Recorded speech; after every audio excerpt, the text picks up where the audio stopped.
ఓం గం గణపతయే నమః. ఓం శ్రీమాత్రే నమః. ఓం శ్రీ గురుభ్యో నమః. హరి ఓం. ఆపదామపహర్తారం దాతారం సర్వసంపదాం లోకాభిరామం శ్రీరామం భూయో భూయో నమామ్యహం. నీలాంజన సమాభాసం రవిపుత్రం యమాగ్రజం ఛాయా మార్తాండ సంభూతం తం నమామి శనేశ్చరం. ఓం ధరణీగర్భసంభూతం విద్యుత్కాంతిసమప్రభం కుమారం శక్తిహస్తం తం మంగళం ప్రణమామ్యహం. ఓం హనుమద్దేవతాయే నమః. శనిచరగ్రహదేవతాయే నమః. మంగళకర కుజగ్రహాయ నమః. వీక్షించేటటువంటి ప్రేక్షకులందరికీ కూడా ముఖ్యంగా ఈ యొక్క కాలచక్రంలో గ్రహాలు సూర్యుడి చుట్టూ పరిభ్రమిస్తూ సూర్యుడి యొక్క శక్తికి దూరంగా ఉండటం వలన వక్రిస్తూ ఉంటాయి. అందులో ముఖ్యంగా చాలా దూరంగా సూర్యుడికి చాలా దూరంగా ఉంటూ నిదానంగా నడుస్తూ ఇచ్చేటటువంటి ఫలితాలు కూడా స్థిరత్వంగా ఇస్తూ ప్రతి జీవి యొక్క కర్మ ఫలితాలను తన యొక్క శాసనం ద్వారా నిర్మాణం చేస్తూ ఈ జీవి ఈ విధంగా అనుభవించాలి, పూర్వజన్మ ఫలితాలని ఈ జన్మలో 100% ప్యూరిటీగా ఎటువంటి లోపాయకారత్వం లేకుండా భగవంతుడు పరమేశ్వరుడు ఆ గ్రహానికి ఏ పనైతే అప్పచెప్పాడో ప్రణాళికాబద్ధంగా క్రమశిక్షణకి మారుపేరు లేకుండా, అంటే క్రమశిక్షణే తన యొక్క ధ్యేయంగా ప్రతి కర్మని కూడా ఫలిత రూపకంగా ముఖ్యంగా బుద్ధిని చేతనత్వాన్ని ఆలోచన ద్వారా తాము చేసేటటువంటి ఆ యొక్క కార్యక్రమాలని శుభము అశుభముగా మార్చేటటువంటి శక్తి ఉన్నటువంటి గ్రహము శనిగ్రహము. మరి గ్రహాలన్నిటిల్లో కూడా ఈయన మందగమనుడు అంటారు. చాలా నిదానంగా పరిభ్రమిస్తూ ఉంటాడు. మరి ఈయన జూలై 13వ తేదీన వక్రించి దాదాపుగా 4.5 నెలలు తన యొక్క వక్రత్వంతో సొంత నక్షత్రమైనటువంటి ఉత్తరాభాద్ర నుంచి పూర్వాభాద్రలోకి వచ్చి ఇప్పుడు ఈ యొక్క నవంబర్ 28వ తేదీన 2025వ సంవత్సరం నవంబర్ 27వ తేదీన అంటే 28వ తేదీన ఈ మందగమనుడైనటువంటి శని భగవానుడు పూర్వాభాద్ర నక్షత్రంలో మీనరాశిలో ఉండి మరల తన యొక్క ప్రయాణంలో డైరెక్ట్ మోషన్ అంటే రుజుమార్గం వైపు ప్రయాణం చేసేటటువంటి రోజు రానే వచ్చింది. కాబట్టి మన యొక్క జన్మ కుండలి ప్రకారము రాశి కుండలిలో ఉన్నటువంటి మేషాది మీనరాశి పర్యంతము 12వ భావమైనటువంటి మరి ఈ యొక్క మీనరాశిలో జలరాశిలో ఈ యొక్క శని భగవానుడు నిదానంగా మరలా తన యొక్క ప్రయాణాన్ని ముందుకు జరుపుతూ తను ఇచ్చేటటువంటి ఫలితాలు ముఖ్యంగా వృషభ రాశి మీద 3వ దృష్టి చేత వృషభ రాశి మీద, 7వ దృష్టి చేత కన్యారాశి మీద, 10వ దృష్టి చేత ధనుస్సు రాశి మీద తన యొక్క దృష్టి చేతనే ఈ యొక్క రాశుల యొక్క ప్రభావాలు కొన్ని రాశుల వారికి ఏ విధంగా ఉంటాయో తెలియజేస్తూ, అలాగే కుంభరాశి, మీనరాశి, మేషరాశి వీరికి మరలా పరిపూర్ణమైనటువంటి ఏలినాటి శని యోగము కలుగుతోంది. అలాగే సింహరాశి వారికి అష్టమ శని ప్రాబల్యము పెరుగుతోంది. ధనస్సు రాశి వారికి అర్ధాష్టమ శని ప్రాబల్యము, కన్యారాశి వారికి సప్తమ స్థానంలో వేధాకారకుడై వేధాస్థానంలో శని యొక్క దృష్టి డైరెక్ట్గా కన్యారాశి మీద పడటం ద్వారా వేధాశని దోషం తగులుతోంది.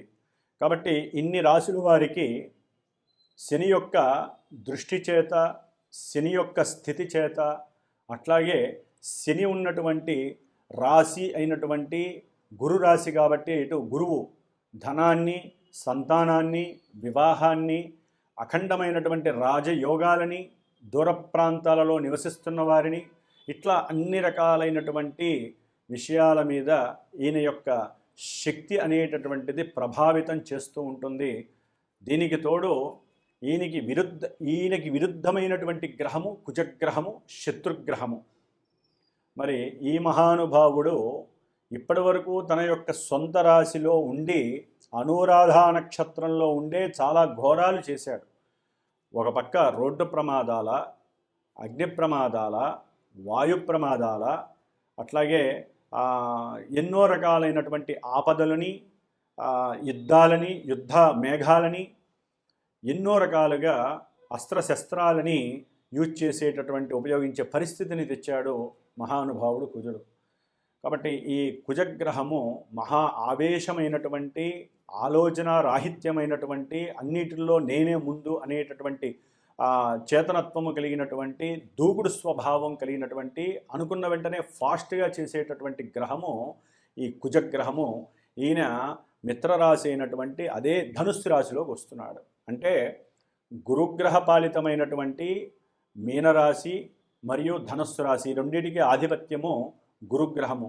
ఈ గురుగ్రహము మొన్ననే వక్రించి మిథున రాశిలో శత్రుక్షేత్రంలో ఉన్నాడు. అంటే రెండు పాపగ్రహాలు ఒక శత్రుక్షేత్రంలో ఉండి గురుడు వీక్గా ఉన్నట్టు మనకి లెక్కించుకోవాలి. గురుడు చాలా బలహీనంగా ఉన్నాడు దాదాపుగా మే వరకు కూడా. మరి ఈ గురుగ్రహ బలం లేకపోవటం వలన ఈ కుజగ్రహము, శనిగ్రహము, ఈ రెండు గ్రహాలు దృష్టి అపారంగా ఉంది. శని యొక్క దృష్టి ఇందాక చెప్పుకున్నట్టుగా ధనస్సు రాశిలో ఉన్నటువంటి కుజుడు మీద డిసెంబర్ 7వ తేదీన కుజుడు ధనస్సు రాశిలోకి అడుగు పెడుతున్నాడు. అక్కడి మొదలు దాదాపుగా ఈ యొక్క కుజుడు జనవరి 11న ఉత్తరాషాఢ నక్షత్రంలో, అంటే జనవరి 15 వరకు కూడా ధనస్సు రాశిలో ఉండి శని యొక్క దృష్టి చేత, కుజుడు 4వ దృష్టి చేత శనిని చూడబడుతూ గురువు వక్రించి చూస్తున్నప్పటికీ ఆ కుజుడు యొక్క ఆవేశాన్ని నిలుపుదల చేసేటటువంటి శక్తి లేనటువంటి వాడు గురుగ్రహము.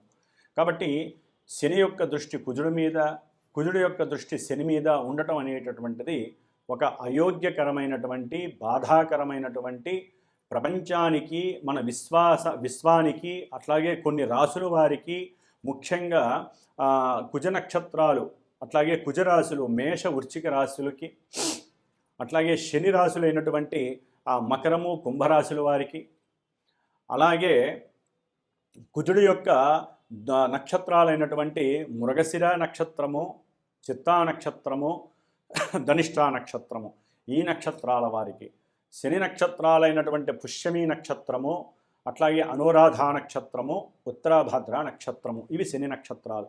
ఈ నక్షత్రాల వారు ఈ రాశులకు సంబంధించినటువంటి ఆధిపత్యం కలిగినటువంటి వారు, అట్లాగే కుజ మహర్దశ అంతర్దశలు నడుస్తున్నవారు, శని మహర్దశ అంతర్దశలు నడుస్తున్నటువంటి వారు తగు జాగ్రత్తలు వహించాల్సింది సుమా. ఎందుకంటే ఈ కుజ దృష్టి శని మీద, శని యొక్క దృష్టి కుజుడి మీద అపారమైనటువంటి దోషాలను కలుగు చేస్తున్నాయి. ప్రపంచానికి పీడ కలుగుతున్నట్టుగా మనం భావించాలి.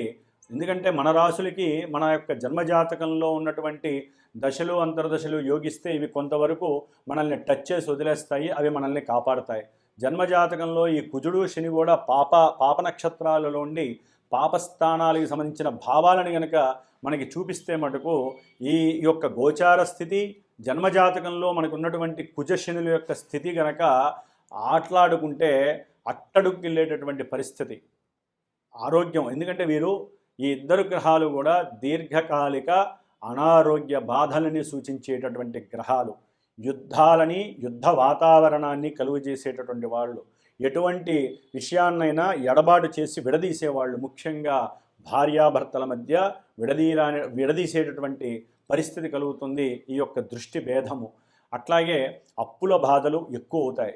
శత్రువులు, పరాయ దేశస్తులు కావచ్చు, మన జాతకరీత్యా చూస్తే కనుక మా గోచారంలో కొన్ని రాశుల వారికి అయిన వాళ్ళు, లేకపోతే పెద్దవాళ్ళు, లేకపోతే సంతానము, ఇట్లా ఎన్నో రకాల సంబంధాల వాళ్ళు శత్రువులై మనకి శత్రు వృద్ధి కలుగుతుంది. అట్లాగే రుణ వృద్ధి కలుగుతుంది.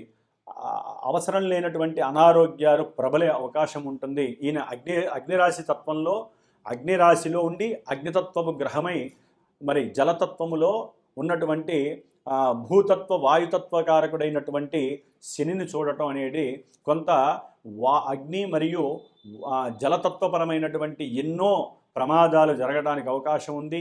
వాయు సంబంధిత పరమైనటువంటి ఎన్నో దోషాలు లోపాల వలన ఎంతోమంది మరణించే అవకాశము కూడా కలుగుతోంది. ఎన్నో ప్రమాదాలు జలాంతర్గాముల్లో కానీ, జలం లోపల కానీ, లేకపోతే అగ్నికి సంబంధించినటువంటి కీలలు కానీ ఎన్నో ఇబ్బందులు పడే అవకాశం ఉంది. దీనికి తోడు భార్యాభర్తలు మధ్య సంబంధము కావచ్చు, లేకపోతే పెళ్ళిళ్ళు చేసుకుందాం అనుకున్న వాళ్ళకి విభేదాలు కలగచ్చు. ఎందుకంటే ఈ శుక్రుడు కుజరాశిలో ఉండి ఎన్నో ఇబ్బందులు కలుగజేస్తూ ఉండొచ్చు కొంతమందికి.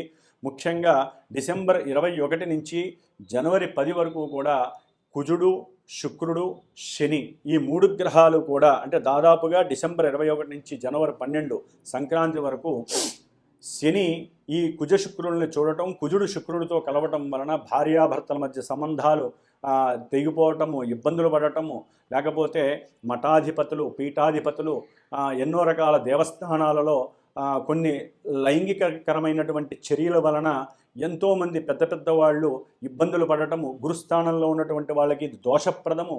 అట్లాగే ముఖ్యంగా ప్రయాణాల యందు కుజశుక్రులు మరి మనకి యాంత్రికపరమైనటువంటి దోషాలని, ఎన్నో వాహన ప్రమాదాలని సూచించేవాళ్ళు. శని భగవానుడి యొక్క దృష్టి వలన ఈ కుజ శని శుక్రుల యొక్క దోషము, ఎవరైనా బిల్డింగులు కడుతున్నట్లయితే ఆ బిల్డింగులు కూలిపోవటము, అట్లాగే ఏదైనా బ్రిడ్జిలు కడుతుంటే కనుక, అంటే ఇంటర్నేషనల్గా కానివ్వండి లేకపోతే నేషనల్ వైజ్ కొన్ని ఇబ్బందులు కలగటము, అట్లాగే ఈ యొక్క దృష్టి భేదం వలన భార్యాభర్తల మధ్య విభేదాలు కలగటము, వాహన ప్రమాదాలు జరగటము, అట్లాగే ప్రతి పనిలో ఆలస్యము కావటము జరగడానికి అవకాశం ఉంది. మరి మేషాది రాశి పర్యంతము 12 రాశుల వారికి ఏ రాశుల వారికి ఈ యొక్క గ్రహాల వలన ఏ సమస్యలు కలుగుతాయి, అట్లాగే వీటికి ముఖ్యంగా ప్రతి ఒక్కరూ సంక్రాంతి వరకు కూడా హనుమత్ ఉపాసన చేసుకోండి. అంటే మానసికంగా కావచ్చు, దీక్షాపరంగా కావచ్చు, మానసికంగా హనుమంతుడికి సంబంధించిన హనుమాన్ చాలీసా చదవండి. అట్లాగే కుజ శనిగ్రహాలకి సంబంధించినటువంటి ఇందాక నేను చెప్పిన స్తోత్రాలని దాదాపుగా 7 సార్లు 19 సార్లు రోజు చదవండి. కొంతమంది జాతకాలలో, జన్మజాతకాలలో ఎన్నో రకాల సమస్యలు కనుక అనుభవిస్తూ శత్రు రోగ రుణపరంగా అనుభవించిన ప్రమాదాలు జరుగుతున్నా మాలాంటి గురువులని ఆశ్రయించి వారి యొక్క జన్మ పత్రికని, వారి యొక్క జన్మ సమయాన్ని ఇచ్చి వారి జాతకంలో కలుగుతున్నటువంటి ఆ దశలు అంతర్దశలు ఏంటో తెలుసుకుంటూ, గోచారంలో ఈ సమస్యలు ఎందుకు వస్తున్నాయో తెలుసుకొని వాటికి సంబంధించిన ప్రత్యేకమైనటువంటి దోష పరిహారాల్ని ఆచరించుకొని, అది జపరూపేణ, లింగరూపేణ అభిషేకము, లేదా హోమరూపేణ, దానరూపేణ, ఏదో రూపకంగా ప్రదక్షిణాలు దేవాలయంలో కావచ్చు, గురువులకి దాన ధర్మాదుల పరంగా కావచ్చు, హనుమంతుడికి అర్చనల ద్వారా కావచ్చు, హనుమత్ వ్రతం ద్వారా కావచ్చు, ఏదో రూపకంగా హనుమంతుల వారిని ఎక్కువగా ఆరాధించాలి. అట్లాగే కుజశనుల శాంత్యర్థమై అందరూ కూడా ఈ యొక్క కుజశనులకి సంబంధించిన స్తోత్రపారాయణ రోజు చేయండి. దానికి తోడుగా హనుమంతుడికి సంబంధించినటువంటి హోమాన్ని చేయటం చాలా విశేషము. ఇట్లా జాతకరీత్యా ఏదైనా ఉంటే గనక తప్పకుండా సంప్రదించి దానికి తగ్గ పరిష్కారాలు ఆచరించుకొని మీ జన్మజాతకరీత్యా గోచారంలో కలిగేటటువంటి దుస్సంఘటనలు కావచ్చు, ఎన్నో రకాలైనటువంటి ఇబ్బందుల్ని కావచ్చు తొలగించుకోవడానికి మీ ప్రయత్నం మీరు చేయవలసిందిగా మరి అనుకుంటూ, ఈ యొక్క మేషాది 12 రాశి పర్యంతము ఈ జనవరి 14 వరకు కుజశనుల యొక్క ప్రభావము ఏ రాశుల వారికి ఏ విధంగా ఉంటుందో మరి తెలుసుకుందాం. ఓం ఆంజనేయాయ నమః. కర్కాటక రాశి. కర్కాటక రాశి వారికి ఈ డిసెంబర్ నెల నుంచి దాదాపుగా జనవరి 14 వరకు 15 వరకు కూడా ఈ 45 రోజుల కాలము కుజశనుల యొక్క, శుక్రుని యొక్క స్థితి, యుతి మరియు వీక్షణల యొక్క ప్రభావం వలన మరి కుజుడు 6వ స్థానంలో ఉండటం ద్వారా కర్కాటక రాశి వారికి ఏదైనా మంచి ధైర్యము, సాహసముతో కూడినటువంటి అన్నదమ్ముల యొక్క సహాయ సహకారాలు అకస్మాత్తుగా, వీరికి ఉన్నటువంటి కొన్ని రుణబాధలు తొలగటానికి, అట్లాగే శత్రువుల మీద ఏదైనా ఒక అధికారంతో కూడినటువంటి ఉద్యోగ ధర్మం ద్వారా కావచ్చు, లేకపోతే ఒక గురువు యొక్క ఆ మంత్రోపదేశం ద్వారా కావచ్చు, వీరు చేసుకున్నటువంటి సాధన ద్వారా శత్రువులపైన విజయం సాధించటము, ఏదైనా రుణములు దీర్ఘకాలిక రుణాలు ఉంటే గనక తండ్రి యొక్క సహాయ సహకారాలతో కానీ, భార్యాభర్తల మధ్య అనుకూలమైనటువంటి సత్సాంప్రదాయం వలన కానీ, వారి మధ్య అనుకూలతల వలన కానీ కాస్త లాభము కలగటానికి అవకాశం ఉంటుంది. శత్రు రోగ రుణ నివృత్తి కలగటానికి ఎక్కువగా అవకాశాలు ఉన్నాయి. దీర్ఘకాలిక రోగాలు ఏమన్నా ఉంటే కూడా అవి కొంత సమసిపోయేటటువంటి అవకాశము కర్కాటక రాశి వారికి కుజగ్రహం వలన, శనిగ్రహం వలన కలుగుతోంది. అయితే దూర ప్రాంతాలకు వెళ్ళి ఉన్నతమైనటువంటి చదువులు అభ్యసించాలని వీరికి సంబంధించినటువంటి పిల్లలు అనుకుంటే మటుకు దానికి సంబంధించినటువంటి అప్పులు వీరికి తలమానికంగా కాస్త ఒక పట్టాన తొందరగా కాకుండా లేట్ అవ్వటము, అవతల వ్యక్తులు బ్యాంకుకి సంబంధించిన వ్యక్తులు కావచ్చు, మీడియేటర్స్ కావచ్చు, ఓ పట్టాన ఒప్పుకోకపోవటము, ఆ ధనము రావటానికి బ్యాంకులోంచి కొంచెం ఆలస్యము కావటము, దాని ద్వారా వీరు బంధువుల్ని ఆశ్రయించటము, బంధువులు రిజెక్ట్ చేయటము, దానివల్ల వీరికి విరక్తి కలగటము, ఇట్లాంటివన్నీ కూడా ఈ కర్కాటక రాశి వారికి కొంత ఇబ్బందికరమైనటువంటి పరిస్థితులు, అంటే పిల్లల యొక్క చదువు రీత్యా ఏదైనా ఆర్థికపరమైన విషయాలలో కొన్ని ఇబ్బందులు కలగడానికి అవకాశం ఉంటుంది.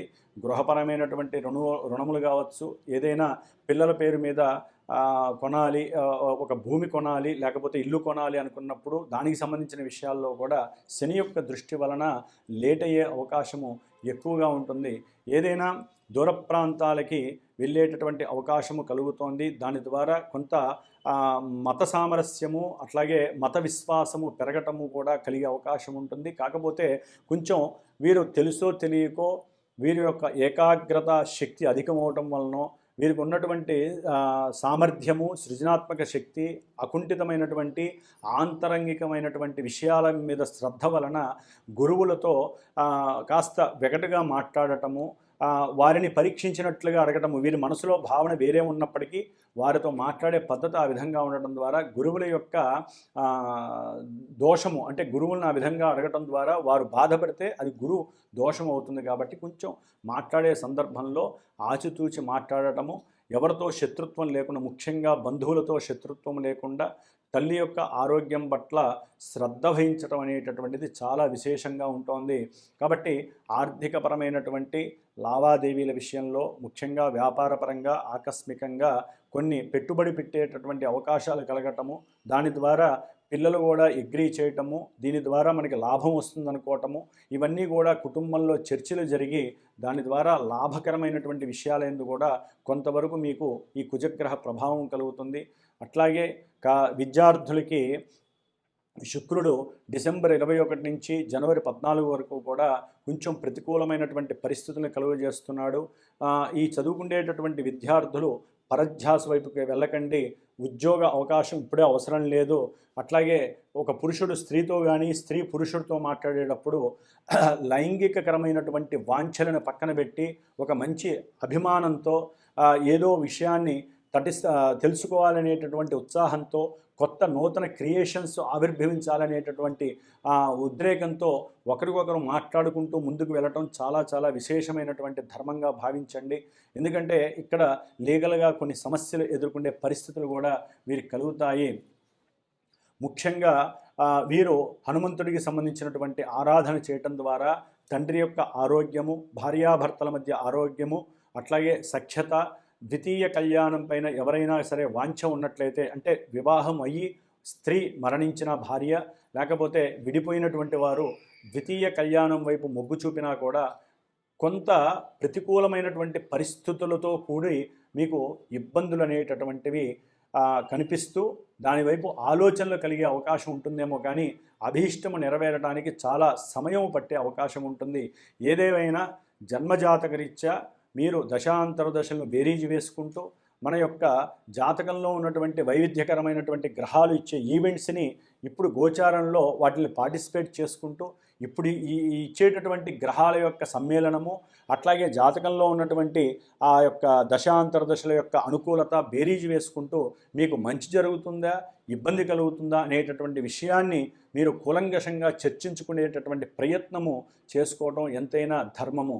కాబట్టి చక్కగా హనుమత్ ఉపాసన చేయండి, అనుకూలమైనటువంటి ఆర్థిక వ్యవస్థలో రాణించండి. ఓం హనుమద్దేవతాయే నమో నమః.